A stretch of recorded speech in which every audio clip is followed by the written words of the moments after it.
everyone and welcome back sa isa na namang mini vlog. So ayan, for today, papakita ko lang sa inyo ang aking morning routine dito sa Barcelona. So syempre, umpisahan natin yan sa mga skincare. Kasi girl, yung skin ko wala na, gumive up na talaga siya sa akin. Pero anyways, yan yung ating mga products na ginagamit.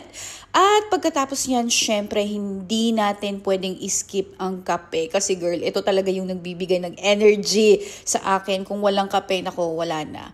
But anyway, so bubuksan na natin ang ating mahiwagang veranda na pinaka-favorite ko talaga. At feeling ko ito yung pinaka-mamimiss ko sa Barcelona pag bumalik na ako sa Canada. Oh my God! But yan nga, dyan lang din tayo nagkakape habang ini-enjoy natin yung view, diba? At saka yung weather. Diyan din ako actually nanonood ng mga motivational na mga videos ko every single morning para, motivated tayo, ganon.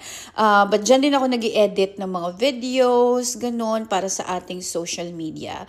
Pagkatapos nga niyan, nag-affirmation lang tayo. Ang affirmation ko ngayon is, delayed is not denied. So, inuulit-ulit ko lang yan sa aking puso, isip at buong kalamnan. Ganon.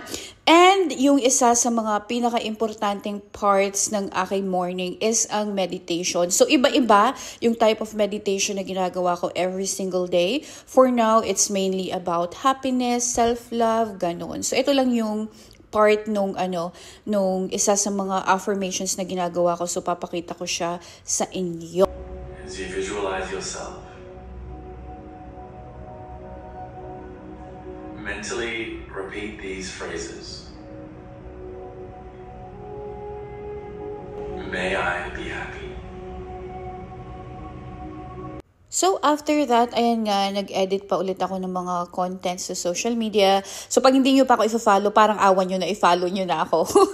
So, ilalagay ko lahat yung mga links sa baba kung kaya. Pero kung hindi, hanapin nyo na lang din ako. But yeah, that's our morning. So, thank you for watching!